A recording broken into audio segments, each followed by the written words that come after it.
Olá, meu nome é Lenícia Neri e eu sou nutricionista do Instituto da Criança do Hospital das Clínicas aqui de São Paulo.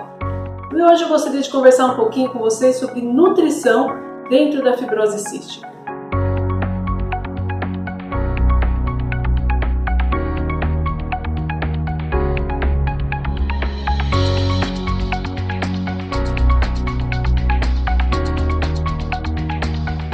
É uma relação muito importante que existe a nutrição para os pacientes que possuem fibrose cística.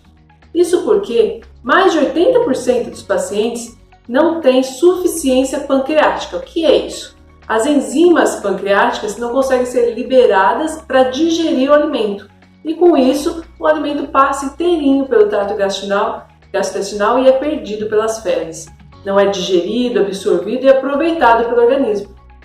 Por isso, os pacientes que têm essa insuficiência pancreática precisam tomar as enzimas. O médico deve ter falado já com vocês a respeito dessas enzimas. É muito importante consumi-las antes das refeições para que seja digerido o alimento adequadamente.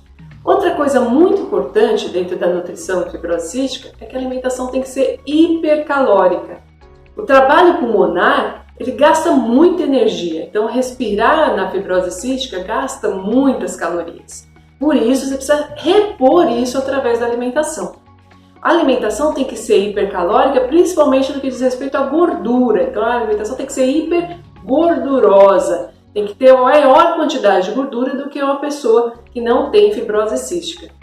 Para isso, é interessante preparar receitas caseiras que tenham um conteúdo maior de óleos, de creme de leite, oleaginosas em geral, então castanhas, amêndoas. Isso tudo enriquece a alimentação do paciente com fibrose cística e deixa mais saboroso. Tá? É bem importante fazer uso disso daí no dia a dia. Quando esses acréscimos de calorias através das receitas, da alimentação do dia a dia, não é suficiente e o paciente começa a perder peso, nesse caso, é indicado o uso de suplementos. Esses suplementos você tem que conversar com o seu médico, com o nutricionista, que vai ter uma indicação específica para cada caso. Não é porque um suplemento foi indicado para um amigo, paciente com fibrose cística, que vai ser adequado para outro paciente com fibrose cística. Depende de vários fatores, da idade, da aceitação, do tipo de preparação que o paciente gosta mais, do horário do dia que ele vai consumir esse suplemento. Então, converse com o seu nutricionista para saber qual é o suplemento mais indicado para cada caso. E depois, que indicado, tem que ser feito o uso diariamente. Então, o suplemento não é opcional. Quando existe a indicação desse caso, tem que ser usado como se fosse um medicamento, com a seriedade de um medicamento, para que ele faça efeito. Tá? Então, se for indicado 2 vezes ao dia, tem que ser 2 vezes ao dia, todos os dias, inclusive aos finais de semana. Às vezes os pacientes reclamam porque enjoam do sabor do suplemento.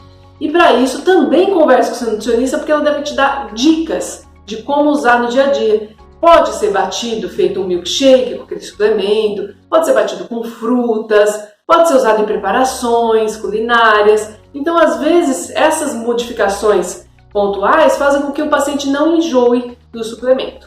Tá? Quando só a alimentação não foi suficiente, acrescentou suplementos, isso também não foi suficiente, o terceiro passo seria o uso de gastrostomia. E existe um grande mito de que gastrostomia já é para paciente terminal, já é quando o paciente está muito magro, não tem mais jeito. Não é assim. Gastrostomia é uma das opções que a gente tem dos cuidados com a nutrição do paciente, onde o paciente às vezes já está com risco grande de ficar desnutrido e isso vai complicar muito a saúde pulmonar e a saúde em geral do paciente. Então não deixe para fazer uma operação, para fazer uma cirurgia e colocar uma gastrostomia numa fase terminal, porque daí sim já é mais arriscado de não ter um uso adequado, não ter a sua função restabelecida, não renutrir o paciente e a gente retirar essa gastrostomia. Sim, é possível retirar a gastrostomia após alcançar o estado nutricional adequado no paciente, mas para isso a gente tem que colocar no momento adequado. Já no início de um risco nutricional, às vezes já tem a indicação de uma gastrostomia. Tá? Nessa gastrostomia, que seria, entre aspas, né, um buraquinho que coloca no estômago para colocar a comida por ali, é para o paciente que está inapetente, já não consegue comer nada, já não aceita suplementos e o seu peso vem caindo, caindo. Nesse caso, a gastrostomia é usada de forma noturna, ou seja, o paciente come normalmente durante o dia e durante a noite é passado um suplemento hipercalórico para que ele continue comendo mesmo dormindo. Tá? Essa gastrostomia noturna é usada também a enzima pancreática, né, via oral, né, a cápsula de enzima antes da administração dessa gastrostomia e depois quando acorda novamente. Quando é restabelecida o estado nutricional, sempre, tanto no caso do uso de suplementação ou de gastrostomia, isso volta para o estado original de manter a alimentação só com alimentos. Então, o suplemento, tanto o suplemento como a gastrostomia, são estratégias que são utilizadas por tempo limitado, não é para sempre. E não é a tábua de salvação, ela é uma estratégia para ajudar em um determinado momento o paciente. Depois que usou, restabeleceu o estado nutricional, está mantendo saudável por 1, 2, 3 meses, 2 ou 3 consultas, retira-se esse suplemento e verifica. Acompanha, vê se esse paciente continua ganhando peso e daí mantém só com a alimentação.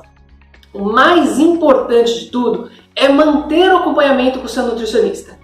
Não pode sumir e nunca mais aparecer na consulta com o nutricionista. Pelo menos uma vez por ano, o paciente que tem fibrose cística tem que ver o nutricionista. Ver como estão os hábitos, como é que está a vida desse paciente, se está estudando a mais, se está fazendo atividade física a mais, e daí assim adequar essas mudanças da alimentação, mudanças da rotina na mudança da alimentação. Então é preciso ter o acompanhamento sempre com o nutricionista. Converse com o seu médico a respeito disso, converse com o seu nutricionista, mas dê a importância para a alimentação. É ela que vai garantir a sua saúde pulmonar e a saúde em geral do paciente. Qualquer dúvida, fico à disposição. Um abraço!